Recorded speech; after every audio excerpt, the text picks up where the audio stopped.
ബാലഭാസ്കറിന്റെ ഭാര്യ ലക്ഷ്മിയുടെ മൊഴി കഴിഞ്ഞ ദിവസം മനോരമ പത്രത്തിൽ വന്നു. ബാലഭാസ്കറിന്റെ മരണം കേരളത്തിലെ കലാകാരന്മാർക്കെല്ലാം വലിയ വേദന ഉളവാക്കിയതാണ്. അതൊരു ആക്സിഡന്റൽ മരണമാണ് എന്നാണ് പൊതുവെ എല്ലാവരും കരുതിയത്. ആ സംഭവം നടന്ന ഉടൻ തന്നെ അതുമായിട്ട് ബന്ധപ്പെട്ട ചർച്ചയിൽ ഞാൻ പറഞ്ഞു, അതൊരു ചെയ്സാണ്. ബാലഭാസ്കറിനെ ആരോ പിന്തുടർന്നു, ചെയ്സ് ചെയ്തു മുന്നോട്ട് വന്നു എന്ന് തുടക്കത്തിലേ പറഞ്ഞു. അതൊരു സ്വർണ്ണക്കടത്തുമായിട്ട് ബന്ധപ്പെട്ടാകാം എന്ന് അന്നേ ദിവസം തന്നെ പറഞ്ഞു.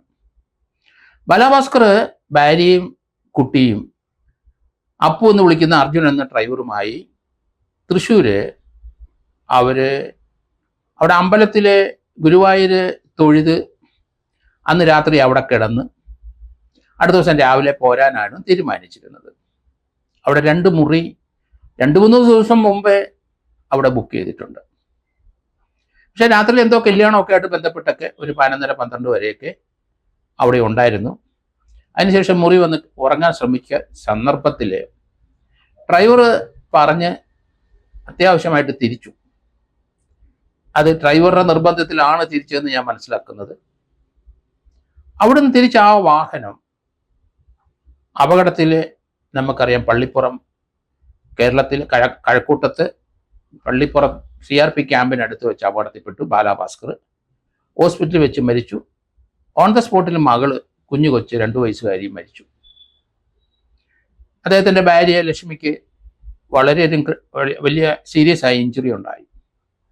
കാർ ഓടിച്ചിരുന്ന അർജുന്, അപ്പു എന്ന് വിളിക്കുന്ന ആള് 2 കാലും ഫ്രാക്ചറായി. പക്ഷെ ഇതെങ്ങനെ സംഭവിച്ചു എന്ന് അന്ന് വിശകലനം ചെയ്തു. പലരും പല വാർത്തകളും വന്നു. ആ സ്പോട്ടിൽ പിറ്റേ ദിവസം തന്നെ ഞാനും പോയി പരിശോധിച്ചിരുന്നു. ഇത് CRP ക്യാമ്പിന്റെ അവിടെ നമുക്കറിയാം, റോഡ് സൈഡിലെ കൊല്ലത്ത് നിന്ന് തിരുവനന്തപുരത്തേക്ക് വരുമ്പോൾ റോഡ് സൈഡിൽ ഒരു പോലീസുകാരൻ സിഗ്നൽ കാണിച്ചുകൊണ്ടിരിക്കും, CRP ആ ജംഗ്ഷൻ. അവിടെ കഴിഞ്ഞ ഉടൻ തന്നെ റോഡിന്റെ വലതുവശത്ത് മണ്ണ് റോഡിൽ കൂടെ, വീതിയുള്ള മണ്ണ് റോഡാണ്, അതിലെ വാഹനം യഥേഷ്ടം പോയി 200 മീറ്ററോളം പോയി സ്ട്രെയിറ്റ് അവേ ആ മണ്ണ് റോഡിന്റെ അവസാനം റോഡിനോട് ചേർന്ന് വലിയൊരു മരത്തിൽ ഇടിച്ച് അപകടം ഉണ്ടായത്. ഏതായാലും അങ്ങനെ ഈ ടാറിൻ്റെ വിട്ട് 200 മീറ്ററോളം ഇതേ സ്പീഡിൽ, ഏകദേശം 100 കിലോമീറ്റർ സ്പീഡിൽ എന്തിനാണ് വാഹനം ഓടിക്കുന്നത്? അത് ഡ്രൈവർക്ക് മാത്രമേ അറിയാവുന്ന കാര്യമാണ്. ബാലഭാസ്കർ പിൻസീറ്റിൽ കിടന്ന് ഉറക്കമായിരുന്നു എന്ന് പറയുന്നു. മുൻ സീറ്റിൽ ഭാര്യയും കുഞ്ഞു വെച്ച് ഇരിപ്പുണ്ട്. പക്ഷെ അവിടെ അപകടം നടന്ന ഉടനെ ആ സ്ഥലത്ത് വന്നു ചേർന്ന കലാഭവൻ സോഫി എന്ന ആള്, അയാൾ ഇവരെ രക്ഷപ്പെടുത്താൻ മറ്റ് പലരോടൊപ്പം അവിടെ നിന്നപ്പം അയാളെ വിരട്ടി ഓടിച്ചു. ആയുധമൊക്കെ എടുത്ത് കാണിച്ചടിച്ചു കൊല്ലുമെന്ന് പറഞ്ഞ് ഓടിക്കുക. അയാൾ കണ്ട ഒരു ദൃശ്യം, അപകടം ഉണ്ടായ കാറിന്റെ മുമ്പില് ഒരു ബുള്ളറ്റ് മോട്ടോർ സൈക്കിൾ, ഒരു തടിയനാണ് പറയുന്നത്, ഒരു തടിയനിരുന്ന് കാലുകൊണ്ട് ഊന്നി ആ വാഹനം മുന്നോട്ട് ചലിപ്പിക്കുകയും അതിന് മുമ്പിൽ ഒരു പയ്യൻ ഒരു പൊതി ഈ ബുള്ളറ്റുകാരൻ്റെ നിന്ന് വാങ്ങിച്ച് മറുവശം റോഡിലേക്ക് ഓടിപ്പോകുന്ന കാഴ്ച കണ്ടു. ഇത് വളരെ അൺയൂഷ്വലാണ്. അതിൻ്റെ അർത്ഥം എന്താണെന്ന് കലാഭവൻ ശോഭിക്കും മനസ്സിലായില്ല, ലോക്കൽ പോലീസിനും മനസ്സിലായില്ല, ക്രൈംബ്രാഞ്ചിനും മനസ്സിലായില്ല, CBIക്കും മനസ്സിലായില്ല, പൊരുത്തപ്പെടുന്നില്ല. അതിനു മുമ്പ് ഒരു സംഭവം ഉണ്ടായി. 6 കിലോമീറ്റർ പിന്നിൽ അദ്ദേഹം അവിടെ ഒരു പെട്രോൾ പമ്പിൽ, അവിടെ മാർബിളിൻ്റെ ഒരു ഷോപ്പുണ്ട്, അതിനോട് ചേർന്നുള്ള പെട്രോൾ പമ്പിൽ അദ്ദേഹം രാത്രി കിടക്കുകയായിരുന്നു. ആ പെട്രോൾ പമ്പിൽ തൻ്റെ ബെൻസ് കാറിലാണ് കിടന്നുറങ്ങുന്നത്. ഇന്ത്യ മുഴുവൻ യാത്ര ചെയ്യുന്ന ഒരു വ്യക്തിയാണ്. എല്ലാ സ്റ്റേറ്റിലും പോകും. ഹോട്ടലിലൊക്കെ, വലിയ ഹോട്ടലിൽ പോയി കിടക്കാൻ പണമില്ല എന്നാണ് പറയുന്നത്. എന്തായാലും ഒരു 10-11 മണിയാകുമ്പം ഏതെങ്കിലും പെട്രോൾ പമ്പിൽ പോയി കിടക്കുകയും അവിടെ നിന്ന് പെട്രോൾ ഫുൾ ടാങ്ക് അടിക്കുകയും അതോടൊപ്പം തന്നെ രാവിലെ 3:30-4 മണിയാകുമ്പോൾ അവിടുന്ന് യാത്ര തിരിക്കുകയും, കാറിന് സുരക്ഷിതത്വം, ആ യാത്രക്കാരന് സുരക്ഷിതത്വം, പെട്രോൾ പമ്പുകാർക്ക് ഒരു കൂട്ട്, അവിടെ തന്നെ ഉറങ്ങാനുള്ള സൗകര്യം, ബാത്റൂം, എല്ലാ സൗകര്യങ്ങളും ഉണ്ട്. അത് ഇന്ത്യയിലെ എല്ലാ പെട്രോൾ പമ്പിലും അതുണ്ടല്ലോ. അങ്ങനെയാണ് അദ്ദേഹത്തിൻ്റെ യാത്ര. അന്നേരം അൺയൂഷ്വലായിട്ടൊരു സംഭവം കണ്ട്, ഈ റോഡിൻ്റെ സൈഡിലെ 3-4 കാറുകൾ തമ്മിൽ ഹൈ സ്പീഡിൽ വന്ന് ഇടിക്കാൻ ശ്രമിക്കുന്നതും അങ്ങോട്ടും ഇങ്ങോട്ടും കാറുകൾ മാറ്റുന്നതും ചേസ് ചെയ്യുന്നതും ബ്ലോക്ക് ചെയ്യുന്നതൊക്കെ കണ്ട് ആരോ ഒരാൾ ആ ഒരു കാറിൻ്റെ പിന്നിലെ ജനലെ ഏതോ കമ്പി കൊണ്ട് അടിച്ചു പൊട്ടിക്കുന്നതും കണ്ടു. വിൻഡോ, ബാക്കിലെ ഗ്ലാസ് വിൻഡോ.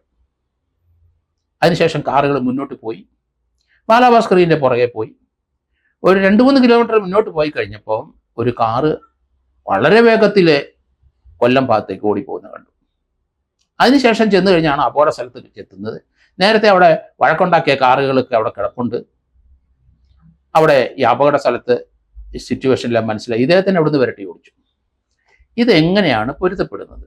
ലോക്കൽ പോലീസിൻ്റെ അന്വേഷണത്തിലോ അതേ സമയത്ത് ക്രൈംബ്രാഞ്ചിൻ്റെ അന്വേഷണത്തിലോ CBI അന്വേഷണത്തിൽ ഇതുമായിട്ട് ഒരു അന്വേഷണമായിട്ട് മിങ്കിൾ ചെയ്ത് കണക്ട് ചെയ്ത് കൊണ്ടുവരാൻ അവർക്ക് കഴിഞ്ഞില്ല. അവർ പരാജയപ്പെട്ടു.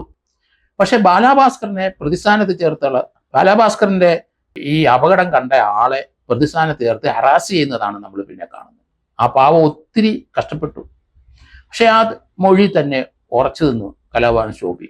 ഇന്നും മാറ്റമില്ല, അന്നും മാറ്റമില്ല. ഞാൻ അദ്ദേഹത്തിനെ അന്ന് മുതൽ സപ്പോർട്ട് ചെയ്തു. അതിൻ്റെ വിശദീകരണം എന്താണ്, അതാണ് ഈ കേസ് എങ്ങനെ സംഭവിച്ചെന്ന് കണ്ടെത്താൻ പറ്റുള്ളൂ. പോലീസ് എല്ലാം അതിനകത്ത് പരാജയപ്പെട്ടു.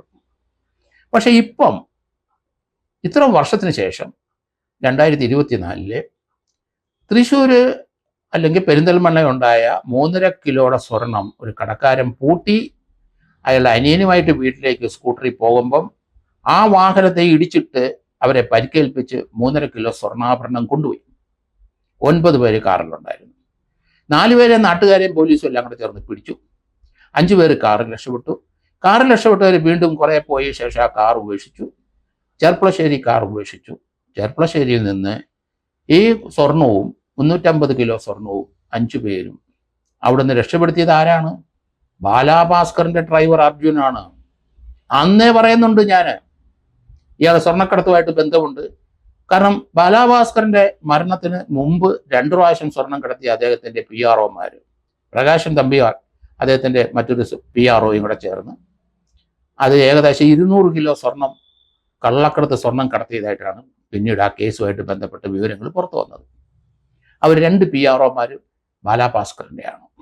അപ്പം ബാലാഭാസ്കർ അറിയാതെ ബാലാഭാസ്കറിൻ്റെ കാറിൻ്റെ ഡിക്കിയിലോ എവിടെയോ ഒരു ഇഷ്ടിയ കഷ്ണത്തിൻ്റെ അത്ര ഉണ്ടാവുന്ന ഒരു പൊതി സൂക്ഷിച്ചിട്ടുണ്ട് സ്വർണം. അത് അപകടം ഉണ്ടായ സ്ഥലത്തുനിന്ന് ചേസ് ചെയ്തവരോ ആരോ എടുത്തുകൊണ്ട് പോയി. അപകട സ്ഥലത്ത് തന്നെ ആ കാറിൽ യാത്ര ചെയ്യാത്ത പ്രകാശൻ തമ്പി എങ്ങനെ വന്നു? ബാലാഭാസ്കറിൻ്റെ വാലറ്റ്, ബാലാഭാസ്കറിൻ്റെ പേഴ്സ് എന്നിവയെല്ലാം കൈക്കലാക്കിയ അയാൾ. ഇതൊക്കെ സംശയകരമായ സാഹചര്യം ഉളവാക്കുന്നതാണ്. എന്തുകൊണ്ടാണ് പള്ളിപ്പുറത്തിന് ഇപ്പുറം വെച്ച് സ്വർണ്ണക്കടത്തുകാർ സ്വർണം കൈമാറുന്നതെന്ന് പറഞ്ഞാൽ കഴക്കൂട്ടം ജംഗ്ഷനിൽ 3-4-5 വാഹനം കാണും. കാരണം നൈറ്റ് പെട്രോൾ വണ്ടികളൊക്കെ ചെക്ക് ചെയ്യാൻ സാധ്യതയുണ്ട്. അതുകൊണ്ട് എല്ലാ കടത്തുകാരും ആ വഴി വരുന്നവരെല്ലാവരും ആ കഴക്കൂട്ടം പള്ളിപ്പുറത്തിന് മുമ്പേ സ്വർണം കൈമാറി ചെറിയ റൂട്ട് വഴി ഓട്ടോയിലൊക്കെ കൊണ്ടുപോകും. അതേ സ്ഥലത്ത് തന്നെ ഈ സംഭവം ഉണ്ടായത്. അത് തന്നെ ഈ കാർ ഒതുക്കിയതാണ്. 200 മീറ്ററോളം മണ്ണ് റോഡിൽ കൂടെ ഓടുന്നത് ലെഫ്റ്റ് സൈഡിൽ അതിസ്പീഡിൽ വരുന്ന വാഹനം ഈ ഭാഗത്തിനെ ചേസ് ചെയ്ത് ഒതുക്കി അപകടം ഉണ്ടായി. അപ്പോൾ ഒരു സ്വർണം കണ്ടെടുക്കാനുള്ള ഒരു നടപടിയാണ് ഈ ക്രിമിനലായ ഈ ചേസ് ചെയ്ത് മറ്റു കാറിൽ 3 കാറിൽ വന്നവർ ചെയ്തിരിക്കുന്നത്. 4 കാറും ബാലാഭാസ്കറിന്റെ ചേർത്ത് 1 കാറ് മടങ്ങിപ്പോയത് നമ്മൾ കണ്ടു. പോയിട്ട് 3 കാറ് അവർ സ്വർണം കൊണ്ടുപോയി എന്ന് കരുതുന്നു. അപ്പോൾ ഇതിനകത്ത് ബാലാഭാസ്കറും ചിലപ്പോൾ ലക്ഷ്മിയും അറിയാതെ ആയിരിക്കാം ഇതിനകത്ത് സ്വർണം 1-2 പ്രാവശ്യം കടത്തിയിട്ടുണ്ട്. കാരണം വളരെ സൗകര്യമാണ്. പെൺകുട്ടി മുൻവശത്ത് ഇരിപ്പുണ്ട്, ഭാര്യ ഇരിപ്പുണ്ട്, കൊച്ചുണ്ട്. പോലീസ് ചെക്ക് ചെയ്യാൻ സാധ്യത വളരെ കുറവാണ്. രണ്ടാമത് ബാലാഭാസ്കറിന്റെ വണ്ടി എന്ന് പറഞ്ഞാൽ അപ്പോഴേ വിടും പോലീസ് അവിടുന്ന് ചെക്കിങ് ഇല്ലാതെ. അപ്പോൾ അതിനകത്ത് കിടത്തിയിട്ടുണ്ട് എന്ന് കരുതുന്നു. അങ്ങനെയാണ് ഈ അപകടം ഉണ്ടായി. അങ്ങനെ ഒരു അപകടം ഉണ്ടായാൽ ഒരു സ്വർണ്ണക്കടത്ത് സമയത്ത് അത് ചേസ് ചെയ്ത് അതിൽ ആരെങ്കിലും മരണപ്പെട്ടാൽ, കൊല്ലപ്പെട്ടാൽ അത് ഡക്കോയിറ്റിയാണ്. അത് ഡക്കോയിറ്റിയാണെന്നാണ് ഞാൻ പറയുന്നത്. ഡക്കോയിറ്റി സമയത്ത് സ്വർണം പിടിച്ചെടുക്കുന്ന സമയത്ത് ഒരാൾ അപകടത്തിൽ കൊല്ലപ്പെട്ടു, വകുപ്പ് മാറി. എന്തുകൊണ്ട് പോലീസ് CBI ആ ലൈനിൽ വന്നില്ല എന്നാണ് എൻ്റെ ചോദ്യം. ഇപ്പോൾ അതേ ഡ്രൈവറെ വണ്ടി ഓടിച്ച ആൾ അന്ന് മൊഴി മാറ്റി പറഞ്ഞിരുന്നു. തൻ്റെ കാല് ഒടിഞ്ഞെങ്കിലും ബാലാഭാസ്കറാണ് വാഹനം ഓടിച്ചതെന്ന് അയാൾ ഇടയ്ക്ക് കള്ളം പറഞ്ഞുകൊണ്ടിരുന്നു. പിന്നീട് മാറി. പക്ഷെ അത് തിരുത്തിയത് ലക്ഷ്മിയാണ്. അവസാനം ലക്ഷ്മി പറഞ്ഞു ഇത് വാഹനം ഓടിച്ചത് ബാലാഭാസ്കർ അല്ല, അർജുൻ തന്നെ. അതുകൊണ്ട് അന്ന് പറഞ്ഞ കാര്യങ്ങൾ നമ്മൾ ധാരാളം കേസുകൾ ഈ രീതിയിലുള്ള കേസ് അന്വേഷിച്ചിട്ടുണ്ട്. അതുകൊണ്ടാണ് ആ രീതി പറഞ്ഞത്. ഇന്നത് സത്യമാണെന്ന് വന്നിരിക്കുന്നു.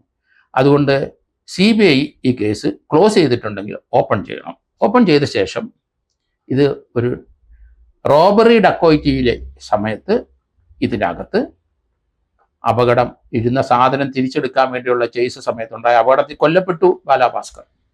കൊച്ചു കൊല്ലപ്പെട്ടു 2 പേര്. ഗുരുതരമായി പരിക്കേറ്റു ലക്ഷ്മി. ലക്ഷ്മി പറയുന്നത് സത്യമാണോ എന്ന് എനിക്കറിയില്ല. സാമാന്യബോധമുള്ള സ്ത്രീകൾക്ക് അത് മനസ്സിലാവും. എന്തിനാണ് ചേസ് ചെയ്തതെന്ന് ഉത്തരം പറഞ്ഞിട്ടില്ല. 120 കിലോമീറ്റർ സ്പീഡിൽ തൃശ്ശൂരിൽ നിന്ന് ചാലക്കുടി വരെ വന്നത് എന്തിനെ? അത് ലക്ഷ്മി ഉത്തരം പറയണം. അത് സാധാരണ ഒരു സ്ത്രീക്ക് മനസ്സിലാകുന്ന കാര്യമാണ്. അത്ര സ്പീഡിൽ പോകുമ്പോൾ സാധാരണഗതി നമ്മുടെ ഭാര്യയും അല്ലെ കൊച്ചുങ്ങളും ഡാഡി വണ്ടി ഓടി സ്പീഡ് കുറയ്ക്ക് എന്ന് പറഞ്ഞ് എന്നെ വരട്ടു. 110-120 കിലോമീറ്റർ സ്പീഡിൽ വാഹനം പോയ സമയത്ത് മുൻവശത്തിരുന്ന ആ ലക്ഷ്മി എന്തുകൊണ്ട് വാഹനത്തിന്റെ സ്പീഡ് കുറയ്ക്കാൻ പറഞ്ഞില്ല? എന്തിനാണ് അങ്ങനെ സ്പീഡ് ഓടിക്കുന്നത്? അതിന് സാമാന്യബോധമുള്ള സ്ത്രീക്ക് അതിൻ്റെ ഉത്തരം അറിയാം. പക്ഷെ ലക്ഷ്മി ഒന്നും മിണ്ടുന്നില്ല. അവരെ അങ്ങ് വിട്ടേക്കൂന്നാണ് ഞാൻ പറയണം. അവരുടെ മൊഴിയിൽ ഉറച്ചു നിന്നോട്ടെ. പക്ഷെ ഇനിയിപ്പം ഈ കള്ളക്കടത്തിന് കൂട്ടുനിന്ന അർജുൻ എന്ന അപ്പു അയാളും ഇയാളുടെ PR ആയ 2 പേരും ഇതിനകത്ത് പ്രതിയായി വരും. അതിന് യാതൊരു സംശയമില്ല. അതിലേക്ക് CBI വരണമെന്നാണ് ഞാൻ പറയുന്നത്. കാരണം അപ്പു എന്ന് പറയുന്ന അർജുൻ്റെ ഹിസ്റ്ററിക്ക് അയാളുടെ ATM 2 കവർച്ചയിലും ഒരു മോഷണ കേസിലായിരുന്നു നേരത്തെ പ്രതിയായി. 10-21 വയസ്സേ ഉള്ളൂ. എങ്കിലും ആ പ്രായത്തിനുള്ള അയാൾ 3 കേസിലെ പ്രതിയാണ്. അയാൾ ഒരു ഷെയ്ഡി ക്യാരക്ടറാണ്. ഷെയ്ഡി ക്യാരക്ടർ എന്തിനാണ് ബാലാഭാസ്കർ കൊണ്ടു നടന്നത് എന്ന് എനിക്കറിയില്ല.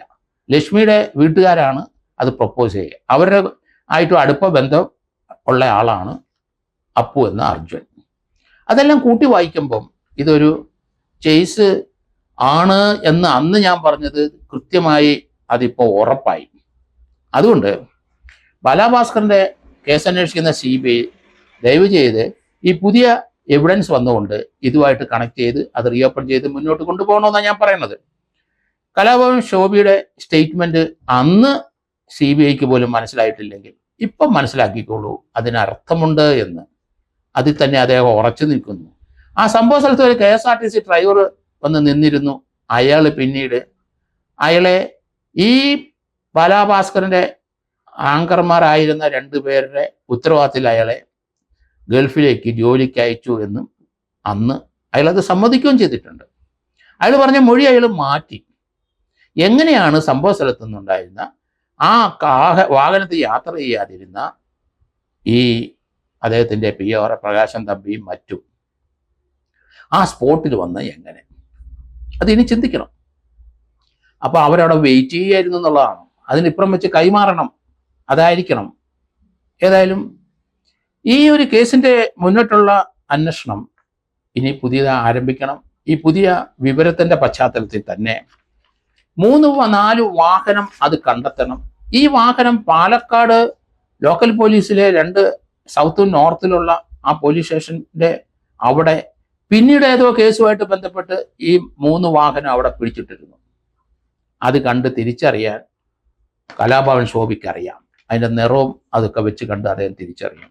ആ വാഹനം ചാലക്കുടിയിലെ സ്വർണം പൊട്ടിക്കുന്ന ഗാംഗിൽ നിന്ന് പിടിച്ചെടുത്തതാണ്. പാലക്കാടിലെ ടൗണിലെ 2 സർക്കിൾ ഇൻസ്പെക്ടർമാർ സ്വർണം പൊട്ടിക്കുന്ന ഗാങ്ങിനെ അവിടെ വന്ന് റെയ്ഡ് ചെയ്തു. 19-20 ആൾക്കാർ ഒരു വീട് വാടകയ്ക്ക് എടുത്ത് കുറേയധികം വാഹനങ്ങൾ അവിടെ ഇട്ട് അവർ ചേസ് ചെയ്ത് റോഡിലെ NH കൂടെ വരുന്ന സ്വർണങ്ങൾ പൊട്ടിക്കുന്ന പ്രൊഫഷണൽ സംഘമാണ്. അവിടുന്ന് പിടിച്ചെടുത്തതാണ് ആ 3 വാഹനം. അത് ബാലാഭാസ്കറിൻ്റെ ഈ മർഡറുമായിട്ട് ബന്ധപ്പെട്ട വാഹനം തന്നെയാണ്. അത് കലാഭവൻ ശോഭി കണ്ടാൽ തിരിച്ചറിയും ഇന്നും. അപ്പോൾ ഇതിനകത്തുള്ള കളികൾ ഇപ്പം ഈ പുതിയ വിവരത്തിൻ്റെ അല്ലെങ്കിൽ അപ്പുവിൻ്റെ അറസ്റ്റോടുകൂടി ആ പുതിയ അന്ന് മുതൽ അയാൾക്ക് സ്വർണ്ണക്കടത്തുമായിട്ട് ബന്ധമുണ്ടെന്ന് ഉറപ്പായി. അത് എവിഡൻഷ്യൽ വാല്യൂ ഉണ്ട്, അത് വന്നു കഴിഞ്ഞു. അത് ഇതുമായിട്ട് ബന്ധമില്ല എന്നൊക്കെ ചില ഡിവൈഎസ്മാർ പറഞ്ഞു എന്നൊക്കെ കേട്ടു. വിവരക്കേടാണ് പറയുന്നത്. അതെങ്ങനെയാണ് അയാൾ നിശ്ചയിക്കുന്നത്? ഈ കേസ് അന്വേഷിക്കാത്ത ഒരാൾക്ക് അത് ഇതുമായിട്ട് ബന്ധമുണ്ടെന്ന്. അങ്ങനെയൊക്കെയുള്ള പ്രസ്താവനകൾ പിൻവലിക്കണം. അങ്ങനെ പറയാനും പാടില്ല. അവരവരുടെ കേസ് അവരവർ അന്വേഷിച്ചാൽ മതി. മറ്റു കേസിനെ പറ്റി വിവരം ഉണ്ടെങ്കിൽ ആ കേസ് പിടിക്കാനായിട്ടുള്ള ധൈര്യം ഉണ്ടാവണം, കറേജ് ഉണ്ടാവണം, അതിനുള്ള നിയമപരമായ വിവരം ഉണ്ടാകണം. അതൊന്നും ഇല്ലാതെ അതിപ്പോഴേ കയറി ബ്ലോക്ക് ചെയ്യുന്ന DYSP ആരായാലും ശരി, അയാളുടെ ഇൻട്രസ്റ്റ് എന്താണെന്നൂടെ തീർച്ചയായിട്ടും ഡിപ്പാർട്ട്മെന്റ് നോക്കണമെന്ന് ഞാൻ പറയാം. ഉറങ്ങിപ്പോയിട്ടാണ് അപകടം ഉണ്ടായെന്നുള്ള വാദഗതി പൊളിഞ്ഞു. ഇത്രയും ചേസ് ചെയ്ത് വരുന്ന ഒരു വാഹനം എങ്ങനെയാണ് ഡ്രൈവർ ഇരുന്ന് ഉറങ്ങുന്നത്? ഡ്രൈവറിന് ഉറക്കം വരില്ലല്ലോ, കൂടെ ആ വാഹനത്തിൽ സഞ്ചരിക്കുന്നവർക്ക് ഉറക്കം വരില്ലല്ലോ. അതല്ലേ സിറ്റുവേഷൻ. ഏതായാലും ബാലാഭാസ്കറിന് ആ വാഹനത്തിനകത്ത് നിന്ന് സ്വർണം കൊണ്ടുപോയത് പള്ളിപ്പുറത്ത് വെച്ചാണോ അതിനു മുമ്പിലുണ്ടായ കശപിശയിൽ വെച്ചാണോ എന്ന് തീരുമാനിക്കണം. അങ്ങനെ പോയ സമയത്ത് ആ അപകടം ഉണ്ടായ സമയത്ത് അന്യായിരിക്കണം അത് എടുത്തിരുന്നത്. അപകടം ഉണ്ടായ സമയത്ത് ആ കാറിനകത്തുനിന്ന് ഓരോരുത്തരെ രക്ഷപ്പെടുത്തി ബാലാഭാസ്കർ റോഡിൽ കിടക്കുന്ന ആൾക്കാർ കണ്ടിട്ടുണ്ട്, പരിക്കേറ്റ് കിടക്കുന്നു. ആ തലയ്ക്കാണ് പരിക്കെങ്കിൽ ബാലാഭാസ്കറിന്റെ, എനിക്കറിയില്ല, അത് ഇനിയും നോക്കേണ്ടിയിരിക്കുന്നു. തലയ്ക്കാണെങ്കിൽ തലയ്ക്കിട്ട് അടിച്ചോ, വാഹനം അപകടത്തിൽപ്പെട്ട ഉടനെ ബാലാഭാസ്കറിന്റെ തലയ്ക്കിട്ട് അടിച്ചാണോ സ്വർണം കൊണ്ടുപോയത്? കാരണം അദ്ദേഹത്തിന് അത് അപകടത്തിലുണ്ടായതാണോ ആരെങ്കിലും തലയ്ക്കിട്ട് അടിച്ചാണോ എന്നും പറയാനായിട്ട് അദ്ദേഹത്തിന് അന്ന് കഴിഞ്ഞില്ല.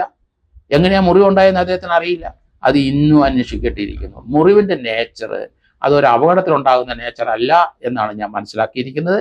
അതുകൊണ്ട് ആ കാര്യം ഇനിയും CBI അന്വേഷിക്കണം. ഇത് റീഓപ്പൺ ചെയ്തിട്ട് ബാലാഭാസ്കറിന്റെ അന്വേഷണം ഒരു റോബറി ഡക്കോയിറ്റിക്കകത്തുണ്ടായ ഒരു സംഭവമാണ്. ഇതൊരു ഗോൾഡ് ചേസാണ്, സ്വർണം പൊട്ടിക്കലുമായിട്ട് ബന്ധമുള്ള കേസാണ്. അതിനെപ്പറ്റി കുറച്ചധികം വിവരങ്ങൾ ഇപ്പം കലാഭവൻ ശോഭിക്ക് അറിയാം. അദ്ദേഹം പല ചാനലിൽ അത് പറയുന്നുണ്ട്. എവിടുന്നാണ് സ്വർണം കയറ്റിയെന്ന് വരെ അദ്ദേഹം പറയുന്നതായിട്ടാണ് ഞാൻ മനസ്സിലാക്കുന്നത്. അതുകൊണ്ട് CBI ഈ കേസിൻ്റെ അന്വേഷണം റീഓപ്പൺ ചെയ്തിട്ട് പുതിയ എവിഡൻസ് കൂടെ ചേർത്ത് ഇതൊരു ഡക്കോയിറ്റി ആണെന്ന് അവർ കൺക്ലൂസീവ് പ്രൂഫ് ഉണ്ടാക്കി കുറ്റച്ചാർജ് കൊടുക്കണം എന്നാണ് ഞാൻ കരുതുന്നത്.